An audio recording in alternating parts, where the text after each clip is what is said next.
waxbartaan waxbartaan waxbartaan waxbartaan waxbartaan barwaaqo gaarane waxbartaan waxbartaan. السلام عليكم ورحمة الله وبركاته. بسم الله الرحمن الرحيم.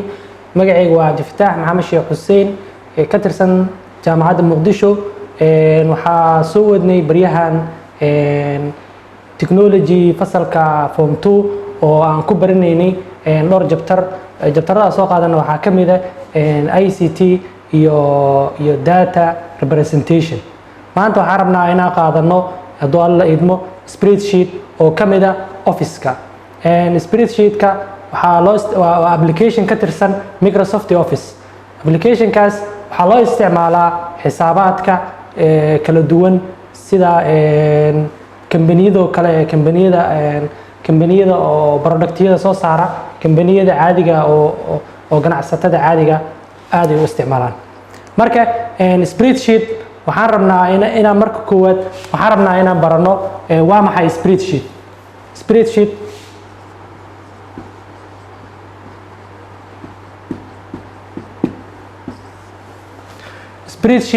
waa application oo waa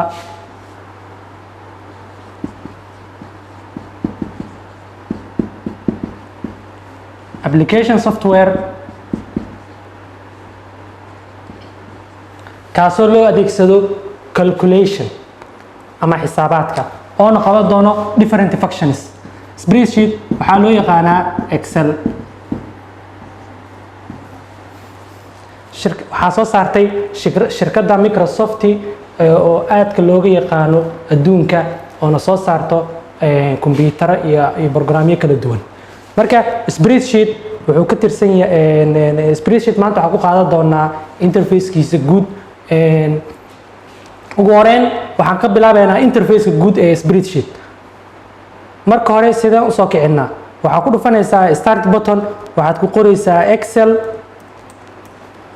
waxaa kusoo baxaya Excel. hadda anaga waxaa noogu jiro 2016, waxaa jiro 2007, 10, 16 farshano kala duwan. 2003 ala soo isticmaali jiray. marka waxaa ugu dambeeya 2019 marba farshan cusub aa soo baxo. markaa kili ku siiyo sidaan ayaan ugu soo kici doonaa spreadsheet ama Excel interface-kiisa guud ee markuu soo kaco sidaan ayuu soo kici doonaa. wuxuu leeyahay tusaale qaybtan ugu koreysa waxaa loo yaqaanaa quick access toolbar. qaybtan save-ka hadda quick access waxaa noogu jiro save, undo iyo redo. quick access toolbar loo yaqaanaa. kuwan waxaa loo yaqaanaa tabs: home tab, insert tab, page layout tab, formula tab, data tab. kuwan mid kasta waxaa loo yaqaanaa tabs. marka tab kasta ku dhufto waxa soo baxo waxaa loo yaqaanaa ribbons oo ah many commands amara kala duwan. sanadoo kale home kale waxaa laga helaa copy, laga helaa cut, laga helaa format, bold, italic.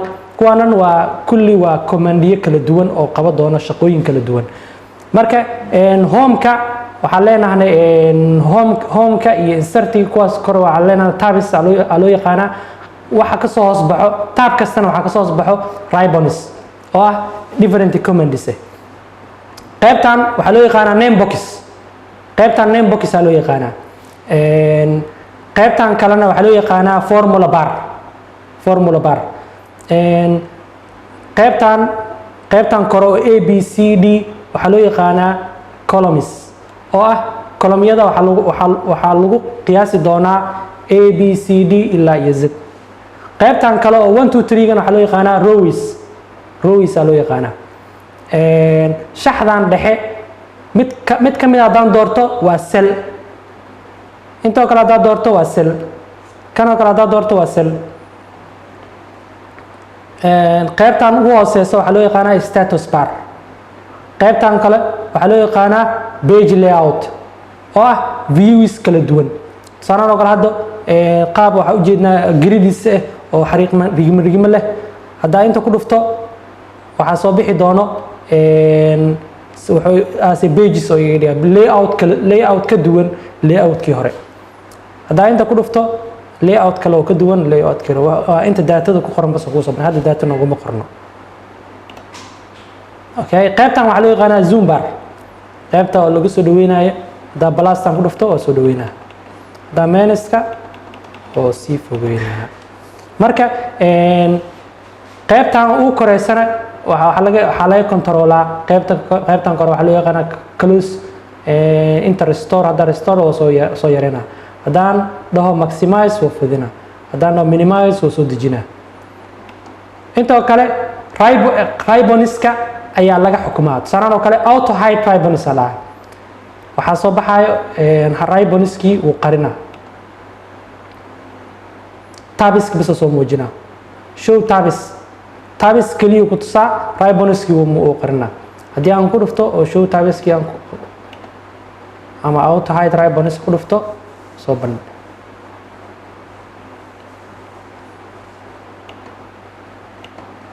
show tabis and comments ku dhufane aad u soo baxaa.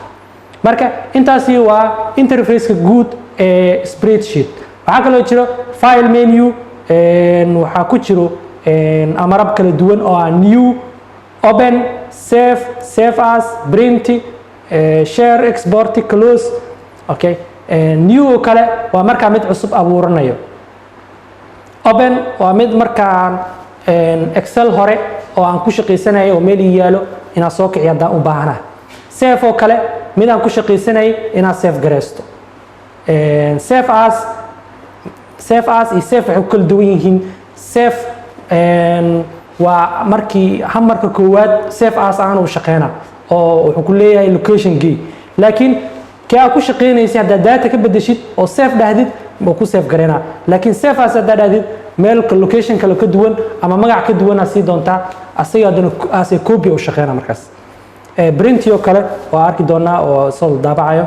marka kan falaartan oo kale waxaa loo yaqaanaa backstage oo ka laabay. okay qaybtan aan kusoo laabana. marka qaybtan waxaa loo yaqaanaa quick access toolbar. quick access toolbarka waxaa loo isticmaalaa commandiska gudaha kaaga jira ee tabs kaaga jira ee aadka u isticmaasho inaad si dhow ah usoo baxso inta usoo dhigato. tusaalaan oo kale hadda safekii oo kale meesha noo yaala undo yaalo redo. marka haddaan rabo inaan mid kale kusoo darsado waxaan ku dhufanayaa dhibicdaasaan ku dhufanaa, inta waxaa igu soo baxaya kuwa meeshaan ku diyaarsan. new oo kale haddaan ku dhufto newga wuxuu iisoo koraa quick access toolbarka. haddaa open aan jeeg saaro openka quick access toolbar ay soo saaraan. haddaan rabo commandiyo inta aan ugu jeedin oo gudaha ku jiro inaan soo saaro more commands aan ku dhufanaa. more commands aan ku dhufanaa waa kana. intaan waxaa waaye inta quick access toolbarka ugu jira waa save, undo, redo, new iyo open. haddaan rabo inaan meeshan aan kusoo darsado copy ama haddaan kusoo darsado copy aan dooranaa, kadibna waxaan leeyahay add, kadib waxaan leeyahay okay. meeshan waxaa ii soo geli doono copy ayaa soo geli doono oo ah inaan home tago aan copy ka soo doorto mu baanaanayo meesha kor aan kusoo samaystay. haddaan rabo inaan ka bixiyo more commands aan ku dhufanaa, kadibna midkaan rabaan dooranaa, kadibna waxaan leeyahay remove ka bixi. openkaan oo kala dooranaa remove aan leeyahay. new file kaana dooranaa remove aan leeyahay, kadibna okay aan leeyahay. marka sidii hore aan ku soo celiyay. marka quick access toolbarka waxaa loo isticmaalaa commandiyada ee ugu badan tahay ee isticmaasho markasta.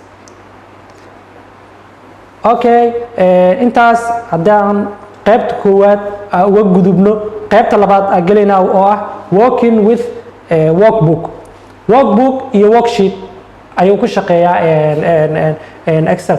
workbook maxaa la lahaa, worksheetna maxaa la lahaa.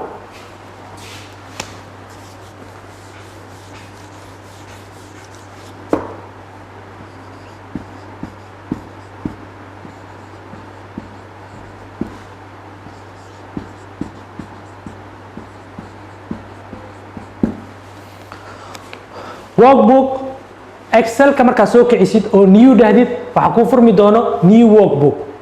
workbookgaas waxaa ku jiri doono different worksheets, worksheetyo kala duwan malaayiin boqolaal worksheet ka samaysan kartaa marka waxa meesha oo daatada lagu qoraayo oo lagu design gareynayo lagu analyze gareynayo wax kale ma ahan ee waa worksheetka workbook-ga wuxuu ku hayaa worksheetyada saano kale haddaan dhaho file new wuxuu ku leeyahay blank workbook waxaad noo create blank workbook waxay abuuraysaa blank workbook every abuur waxa kale oo jiro kuwan oo kale waa templates hore wax ugu jiraan marka new dhahdid waxa ku soo bixi doona two options oo ah inaad template hore soo kiciso oo wax ka bedeshato ama new blank with ever oo hadda adiga design gareynayso aad abuurato sanadoo kale template-yada kale kan oo kale ku dhuftay waxa la billing statement dan ku dhufto wuxuu soo qori doonaa waxa ku jiri doonto daatadii oo template-keed waa kana template-kii markii template-kan oo kale haddii baahidaada oo kale ahayd in template-ka aad isticmaasho waxyaabaha your company name company magaceeda ka bedelinaysaa address ka bedelinaysaa kolomyada qaar wax ka bedelinaysaa kadibna waa hawl fududeen okay aan ku laabano marka file new kadib waxa leeyahay blank workbook aan waxaan rabnaa mid every marka create new blank workbook aan dhaho hadda waxa iga qarsan ribbonski u soo muujiya waxaan leeyahay inta ku dhufanaa waxaan leeyahay show tabs and commands oo ii soo muuqana okay marka aan create new blank workbook marka dhaho waxa ii soo bixi doono blank workbook oo cidla ii soo bixi doono hoos haddaad aragtaan waxaa ku qoran sheet 1 marka koowaad ee aad create new workbook aad dhahdid waxaa si default ah ku diyaarsan hal sheet haddii aad rabtid waxaa leedahay plus oo ah mid kale ku dar sheet 2 sheetyo badan haddana sheet kale ku darsan kartaa ama waxaad dhigi kartaa right click kadibna insert oo ah new sheet insert worksheet doorana kadibna okay sheet kale ayuu sheetka marka waxa sameey kartaa waxaan ka bedeli karaa sheetkaas waxa u bixi karaa magaca u baxsan karaa waxaan dhigi karaa right click kadibna rename kadibna waxa u baxsanaa magaca aan u baahanahay oo ah tusaale oo kale waxa leeyahay branch 1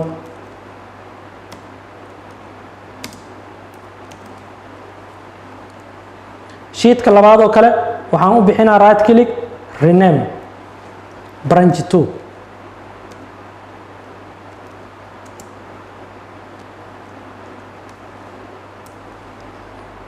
sheetkan oo kale rename hadda si fudud inaa u dhaaramo double click aan ku siinaa korkiisa kadib waxaan leeyahay branch 3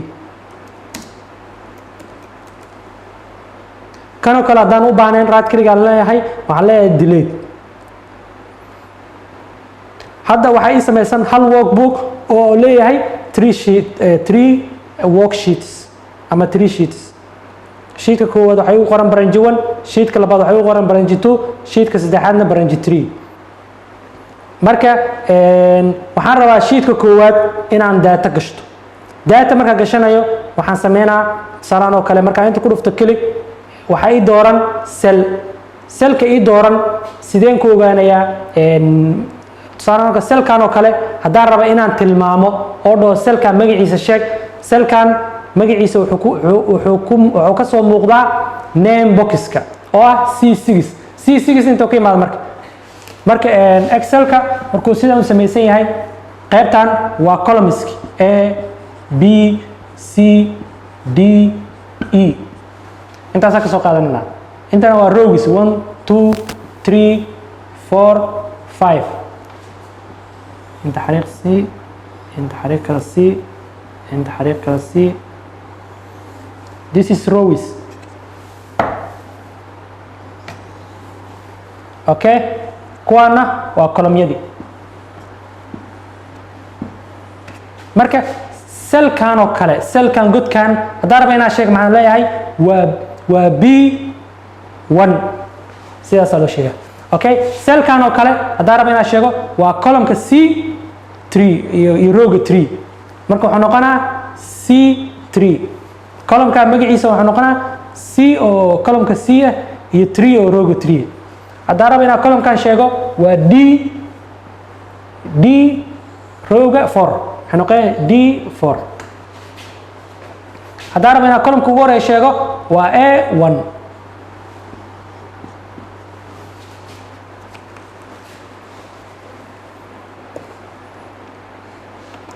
waana ku highlight gareena tusaale kan oo kale markaan aan doorto h2 highlight gareena oo columnka h ay joogtaa ku leeyahay 8dana calaamadoo siina oo marka salkaaga wuxuu noqon doonaa h8 magaciisa okay waxaan rabaa inaan marka aan wax yar qoro tusaale no name tel markaan wax qorayo tusaale oo kale tel ayaan qoray marka qaybta oo formula barka waxa igaga soo muuqanaya qoraalkii aan qoray formula barka wuxuu ku qaban doonaa qoraalada marka qorayso qoraalka oo ku soo galaa waxa kale ku qaban doonaa marka formula sameynaysid ama waxba isku daraysid ama formula aad qoraysid formulaas meeshaas ayaa kugu soo qormi doonaa haddii aad rabto inaad cell aad formula ka bedeshid cellka dooranaysa formula barka kaaga soo muuqanaya formulada ku jirto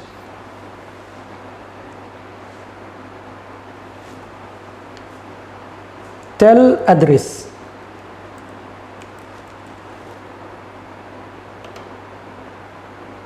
waxaan rabaa inaan fartan ka dhigo bold ama italic ama underline sidee u dhigaa waxaan tegayaa tabka home waxaan ku dhufanayaa commandiga bold ama bdas aan dooranaya hadda saa ujeedaan namekan oo kale waa caadi oo regular laakiin noodoo kale waa bold inay bold taasay ku ogaana markaan nameka ku dhufto boldiga wax calaamada ma saarno laakiin markaan no ku dhufto boldiga waxaa soo saarmaya calaamad haddaan raba inaan ka qaado kelig la ku siinaa boldiga bd way ka qaadmi doontaa oo nameka iyo nooda isku mid ayay noqon doonaan waxaa kaloo jirta inaan ka dhigi karo italic oo ayadan ku dhufanaa waa italic marka sidaa ujeediin no iyo names no iyo nameka afar xoogaasaan janjeerta ama jijiifta ee noqonay inay italic saarantaana say ku ogaana calaamadii ayda ama italiga marka kor saartid calaamada muuska marka kor saartid wuxuu kugu soo qormaa italic ama control I aad dhigi kartaa boldigana waa control B underline waa hoosta ka xariiq calaamada kale haddaan doorto hoosta iga xariiqa telka oo kale ku dhuftay waxaan ka dhigay boldi underline nameka oo kale haddaan doorto waxaa ii saaran italic iyo underline telka oo kale haddaan doorto waxaa ii saaran boldi iyo underline underlineko kale hadda boldigoo kale iyo underline markaa fiirisid underlineka wuxuu wataa dhibic yar waa maxa more option kale ku jiro haddaan furo wuxuu leeyahay double underline hal xariiq oo underline waaye haddii oo mid kale ku dartid double underline oo noqonaa laba xariiq hoosta ka xariiqan oo noqonaa address oo kale haddaan doorto boldi ka dhigo intaas haddaan ugu gudubno boldi iyo italic waxaan kaloo arki karnaa farta colorkeeda inaan bedeli karno oo ah farta waatana farta color fonty color oo eeda oo colorka wadato haddaan ku dhufto inta furo waxaan sii doonaa colorka guduudka address color guduud oo yeesha haddaan no doorto oo fonty color furo oo color bluega siiyo no color bluega wataa waxaa fonty color deris la ah fill color waa maxay waa godka selka colorna siiyo selka haddaan color siinayo haddaan laakiin aan madow ka dhigo noodii waa qarsoomay sababtoo ah selkiina madow waa ka dhigtay fartii ku qorneedna madow waa ka dhigtay sidee aan kusoo muujin karaa marka nooda inaan doorto godkaas oo nooda ku qoran tahay kadibna aan tago fonty color kadibna aan ka dhigo far ay kusoo baxayso oo ah white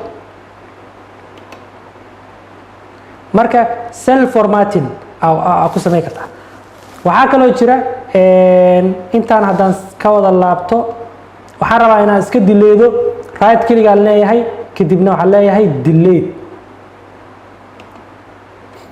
wuxuu ii soo saarayaa ma shift cell left a u dileedi rabtaa mase shift cell up a u dileedi rabtaa ama entire row a dileedi ama entire column intaan option maxay yihiin marka qaybtan waa cells qaybta hadda oo dooran bas u dileeda laakiin haddaan dhaho entire row haddaan dhaho rowga dhan oo dilayda oo sidee ku ogaan karnaa rowgu dilaydaayo tusaalahan oo kale rowgan safka hadda uu ku jiro waxaan ku qoranayaa content yar ku qoranaya kadib intaana dooranaa waxaan leeyahay right click delayda leeyahay entire rowgan dhan delayed rowgii contentkii kale xataa aan ku highlight garaysnayn wuu delayda sababtoo ah rowgaas oo dhan wuu delayda control z waxaan rabaa entire column in aragno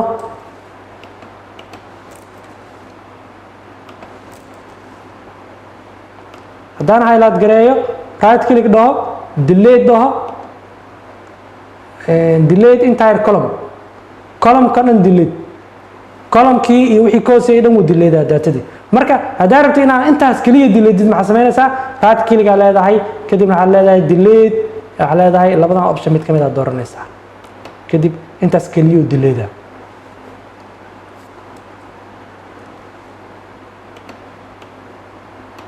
haddaa kulli aan delete rabo right click delete kadibna delete okay waxaan kaloo rabnaa inaan barano name tell address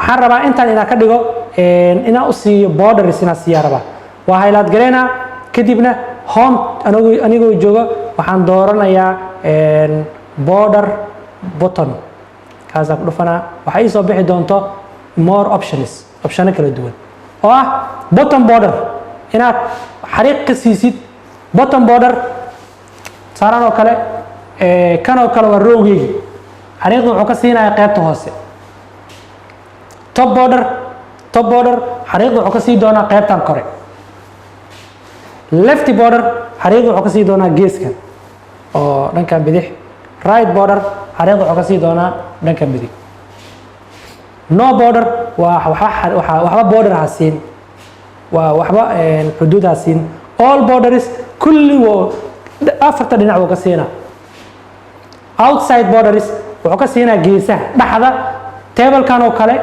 wuxuu ka siinaa geeskan iyo qaybta hoose iyo qaybtan geeska qaybtan dhexa wax border ma sii doono afarta geesood ayaa border sii doonaa kanna waa afarta geesood asoo thick outside borders afarta geesood oo border sii doonaa balse borderkaas wuxuu ka dhigi doonaa border waaweyn ama border culus kanna waa isagoo double button border aan aragna marka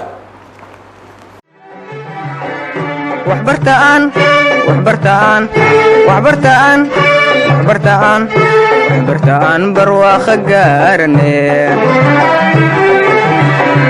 waxbartaan